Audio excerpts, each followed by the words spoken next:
हम आपके समय की कद्र करते हैं, लेकिन मेरा रिक्वेस्ट है आप सबों से कि इस वीडियो को पूरा देखें, क्योंकि यह कहानी आपको अंदर तक झकझोर देगी, वर्तमान स्थिति से परिचित कराएगी कि कैसे गांव के लोग भूख और महामारी से दम तोड़ देते हैं, कि कैसे पहलवान की ढोलक गांव को मौत से लड़ने की ताकत देता है। और मेरा विश्वास है कि यह कहानी आपको जरूर अच्छा लगेगा, और अगर अच्छा नहीं लगा तो आप डिसलाइक कर सकते हैं। नमस्कार, मैं हूं राम कुमार और आप देख रहे हैं द स्टोरी विन। तो चलिए शुरू करते हैं। जाड़े का दिन, अमावस्या की काली रात, महामारी से पीड़ित पूरा गांव एक बालक की तरह थर थर कांप रहा था। सियारों का क्रदन, पेचक की डरावनी आवाज गांव की शांति को भंग कर देती थी। गांव की झोपड़ियों से कराहने की आवाज आती, बच्चे भी माँ माँ कहकर रो पड़ते थे। लेकिन इन सबों को हिम्मत देने का काम करता पहलवान की ढोलक। शाम से सुबह तक एक ही गति से बजती रहती, चढ़दा गिरदा, चढ़दा गिरदा, यानी आजा भिड़ जा, आजा भिड़ जा। यही आवाज बुरे समय में गांव के लोगों को लड़ने की हिम्मत देता रहता। और उस पहलवान का नाम था लुट्टन सिंह पहलवान। लुट्टन को पूरे गांव के लोग जानते थे। लुट्टन के माता पिता 9 वर्ष की उम्र में ही उसे अनाथ बनाकर चल बसे थे। लुट्टन की शादी हो चुकी थी और उसकी सास ने उसको पाल पोस कर बड़ा किया। गांव के लोग उसकी सास को काफी तकलीफ दिया करते थे, जिसकी वजह से लुट्टन बदला लेने के लिए कसरत किया करता था और जवानी में कदम रखते ही वह एक अच्छा पहलवान समझा जाने लगा। एक दिन वह श्यामनगर मेले में गया।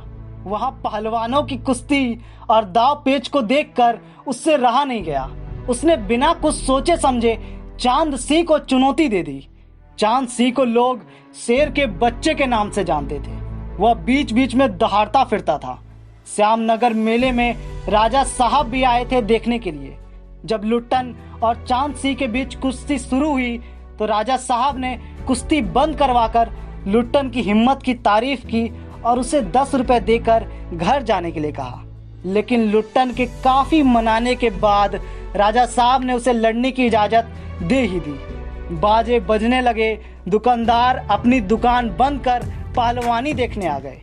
भारी आवाज में एक ढोल जो अब तक चुप था बोलने लगा, धक देना, धक देना, धक देना, वाह पट्टे, वाह पट्टे, वाह पट्टे।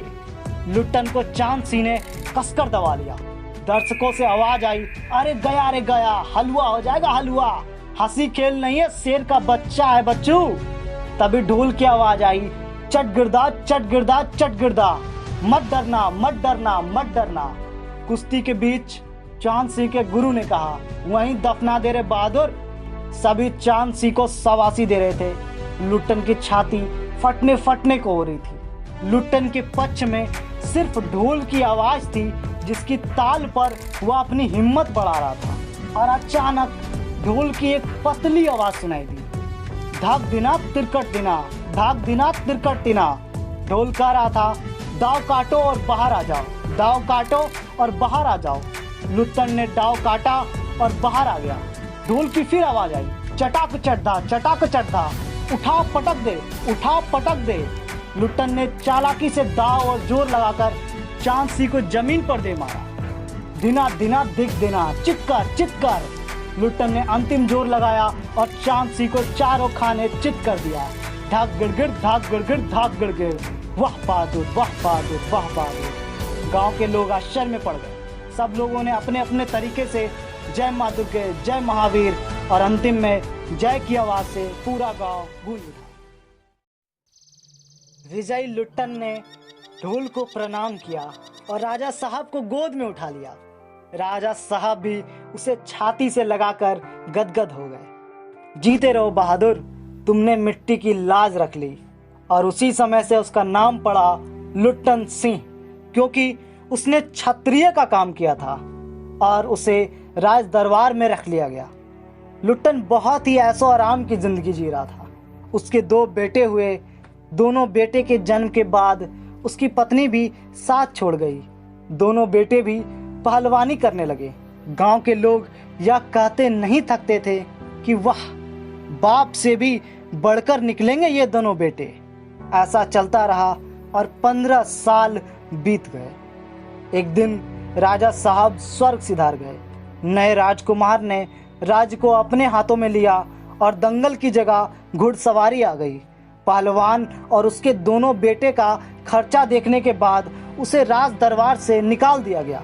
उसे गिड़गिड़ाने का मौका भी नहीं दिया गया और पहलवान और दोनों बेटे उसी दिन ढोलक को कंधे से लटकाकर वह गांव आ गए और वहीं रहने लगे। गांव के बच्चे को कुश्ती सिखाने लगे, लेकिन गांव के किसान और खेतिहर मजदूर के बच्चे आखिर क्या खाकर कुश्ती सीखते। धीरे धीरे पहलवान का स्कूल खाली पड़ने लगा और उसके दोनों बेटे जो भी मजदूरी करके लाते उसी में गुजर होती रही। कुछ समय बाद गांव में कई समस्याएं आ गई। पहले सूखा, फिर अन्न की कमी और उसके बाद महामारी ने गांव को भूनना शुरू कर दिया। गांव सूना हो गया, घर के घर खाली पड़ गए। रोज 2-3 लाशें उठने लगी। दिन के उजाले में लोग एक दूसरे को हिम्मत देते, अब क्या करोगी रोकर दुल्हन, जो गया सो चला गया, जो है उसे देखो। भैया, घर में मुर्दा रखकर कब तक रहोगे? कफन की क्या जरूरत है, दे आओ नदी में। लेकिन रात होते ही सब कुछ शांत हो जाता। लोग चूं तक नहीं करते और पास में दम तोड़ रहे पुत्र को अंतिम बार बेटा कहकर पुकारने की हिम्मत भी नहीं होती थी। रात के इस डरावने माहौल में भी चुनौती देती रहती पहलवान की ढोलक। संध्या से लेकर सुबह तक वह ढोलक बजाते रहता। लोगों की आंखों में दंगल का दृश्य नाचने लगता। ढोलक की आवाज में ना तो बुखार हटाने का कोई गुण था, ना ही महामारी को रोकने की कोई शक्ति, लेकिन ढोलक की आवाज लोगों में जोश भर देता था। लोग मरने से डरने नहीं लगते। जिस दिन पहलवान के दोनों बेटे भी महामारी की चपेट में आ गए, बेटों ने असहाय वेदना के साथ छटपटाते हुए कहा, बाबा उठाओ, पटक दो वाला ताल बजाओ। और सारी रात पहलवान ढोलक पीटता रहा। चटाक चढ़दा, चटाक चढ़दा, चटाक चढ़दा। सुबह दोनों बेटे पेट के बल पड़े हुए थे। पहलवान ने एक लंबी सांस ली और हल्की मुस्कुराहट के साथ कहा, दोनों बहादुर गिर पड़े। और उस दिन पहलवान ने थोड़ी कसरत की और दोनों बेटे को कंधे पर लाद कर नदी में बहाया। जब लोगों ने सुना तो दंग रह गए। कितनों की तो हिम्मत टूट गई।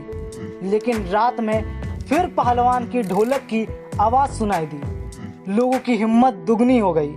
कई लोगों ने कहा, दोनों बेटे मर गए, लेकिन पहलवान की हिम्मत तो देखो, 1.5 हाथ का कलेजा है। 4-5 दिनों के बाद ढोलक नहीं बोली। दिन में लोगों ने जाकर देखा कि पहलवान की लाश चित पड़ी है। एक शिष्य ने आंसू पोंछते हुए कहा, गुरुजी कहा करते थे, जब मैं मर जाऊं तो मुझे चिता पर चित के बल नहीं, पेट के बल सुलाना। मैं जिंदगी में कभी हारा नहीं। और चिता पर सुलाने के बाद ढोलक बजा देना। वह आगे बोल ना सका। आशा करता हूं कहानी पसंद आई है। हो सकता है कई लोगों को यह कहानी पहले से पता हो, लेकिन मेरा मकसद सिर्फ इतना सा है कि पहलवान की ढोलक की भांति हमें भी एक दूसरे का हौसला बढ़ाते रहना है। और आप कमेंट करके यह बताएं कि आपने इस कहानी से क्या सीखा। और अगर चैनल पर नए हैं तो सब्सक्राइब करें और बेल आइकन को ज़रूर प्रेस करें। हम जल्द हाजिर होंगे एक और नई दिलचस्प कहानी के साथ। तब तक के लिए अलविदा, good bye and take care of yourself. जय हिंद।